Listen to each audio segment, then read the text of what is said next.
Hi guys, so this is going to be the clip video which will act as a companion to the previous build guide video that I made. If you need it, it'll be here.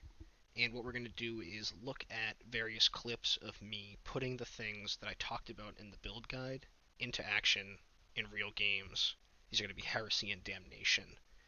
So the first thing that we're going to talk about is this grenade revive. So we're going to see a clip. I got two teammates down here. Big trouble.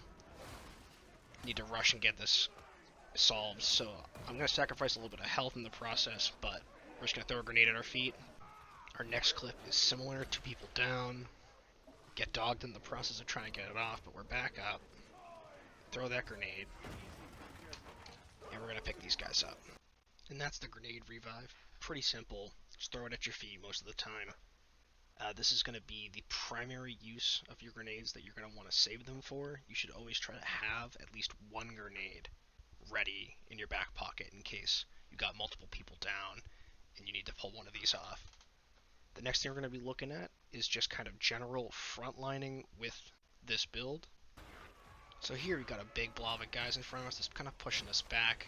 It's not too bad, but it's getting a little hectic. We're losing a little bit of health, so we're going to pull off, drop a grenade. Our ally also drops grenades. Stun everything, and now just try to flamer anything light out of there, all the chaff. Now we're going back in with the hammer, finishing these guys off. We're going to stun him. Our ally will finish him off, and then push forward. Here we've got one holding a narrow choke point, and you see as long as we keep heavying, nothing's getting through there, and our teammates can just drop damage. You see our psychers dropping those AoE hits on them, just clearing them out. This next one is more in the middle of a bunch of pox. You can get them all kind of aggroed on you. And you'll see that even though we're getting hit quite a bit, we're actually not losing any health because of that healing, that constant toughness healing. This one's a little more intense. We got a pretty big horde of Ragers, and there's going to be some Ogrins in there. And I'm just going to hold him back. I know I have a teammate with a Flamer. I'm waiting for him to use it. He takes a hot minute to actually turn it on. And I make some mistakes. I make a light attack in there that causes me to lose some health when it should have been a heavy.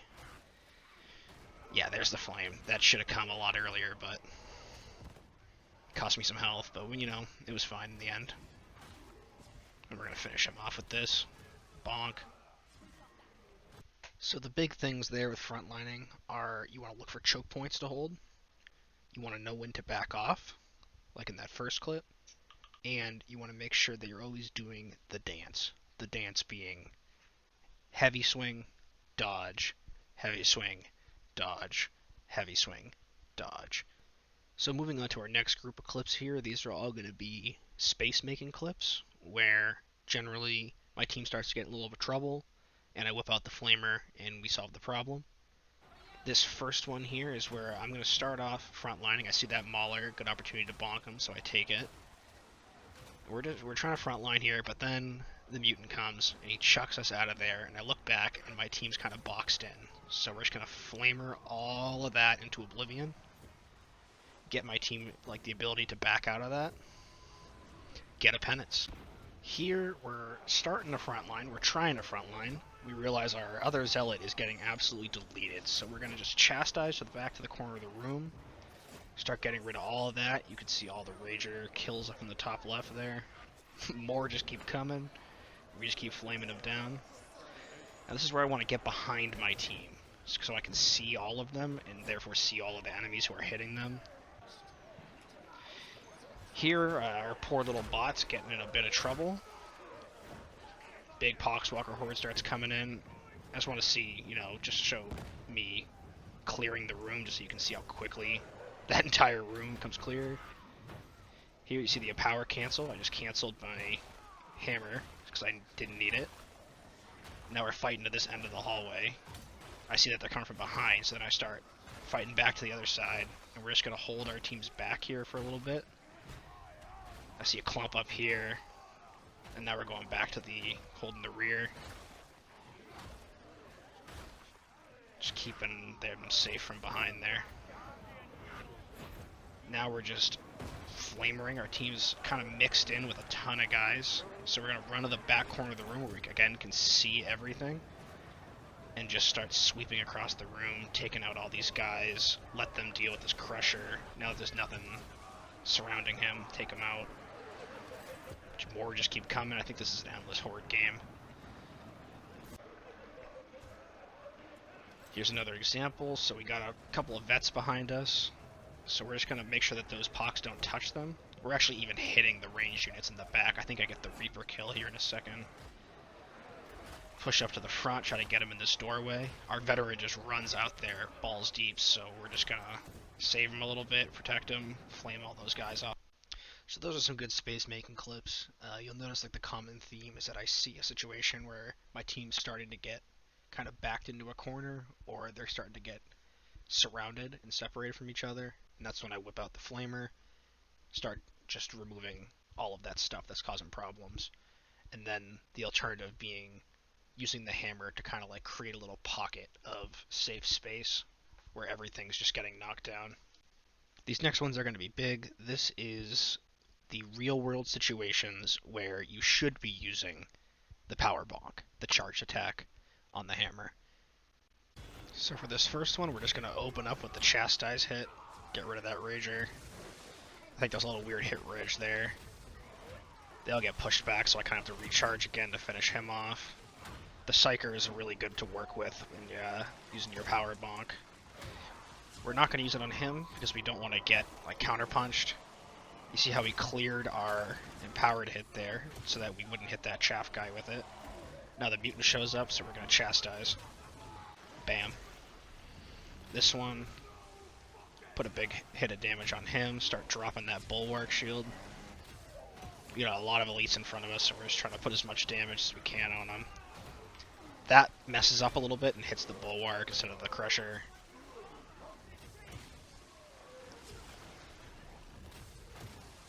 Unnecessary, but it didn't really matter. Now this Bulwark's coming, so we want to drop his shield. Yep, so our team can hit him.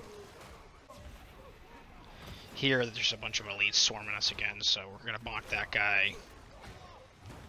Start, wailing on this Bulwark.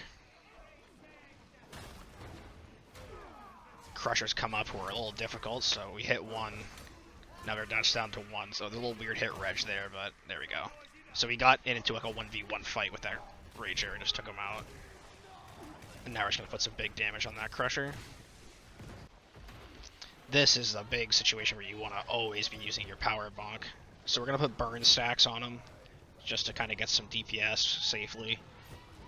Now we're going to power up, Chastise, boom, you see that giant chunk of his health just came out. And again, boom, another big chunk. I thought this was going to kill him, but it didn't. I actually shouldn't have powered again there, but I did anyway. And took a little bit of damage. That was a mistake. So you'll see the main themes there are going after isolated enemies who you're not going to get a lot of punishment from that little slowdown effect after hitting them. And also hitting Bulwarks to bring their shield up so that your team can put damage on them. Then there's obviously the boss, where you saw the giant hits that were coming out of that boss's health. Like two Zealots with power hammers just wailing on a boss is comical, to say the least. So now there's just two more things that I want to show you today. The first of those is going to be shooter disruption. Getting on shooters, getting in their little melee aggro bubble, which stops them from shooting and helps out your team, lets you just wail on them. So this is a common situation that you'll see where the shooters have gotten spread out and started to go into cover. So we're gonna like come up on a covered flank like this, and just kind of start working down the line. One thing you're gonna notice is they start off two-shotting them, but as our stacks start to build, then it becomes just one light hit for each guy, and that's why the momentum from having all of the plus damage stacks is so important. So we're just working down. Chastise to get our toughness back, and that basically takes care of the room. Killed almost every shooter in there.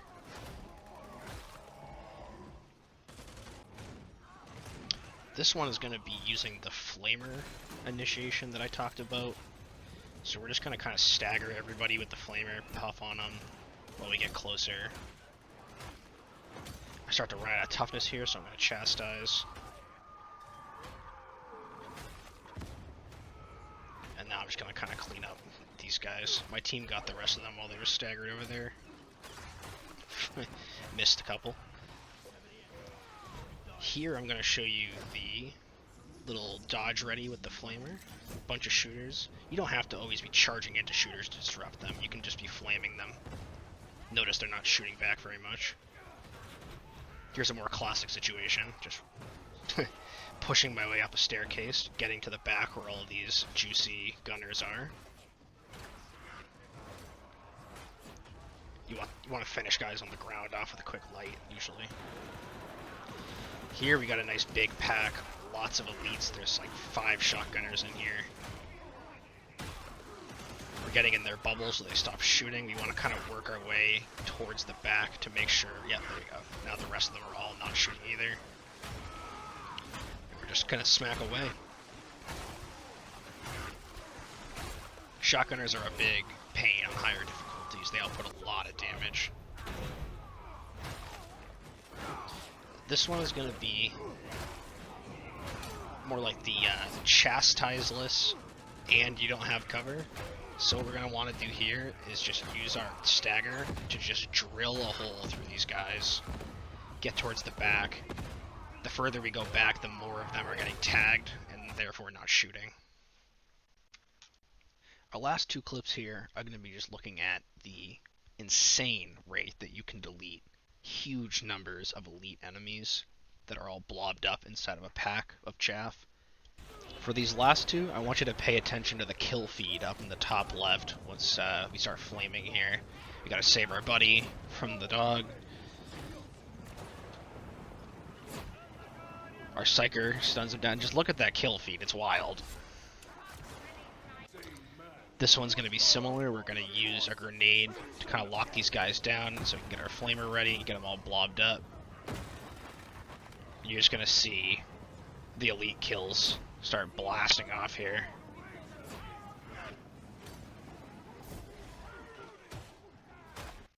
And that's all the clips that I have for you today. Hopefully these can help you see how to actually play the build in real situations. I'm going to have one more video after this linked in the description for this build. That's just going to be just a full game so you can just see it from start to finish.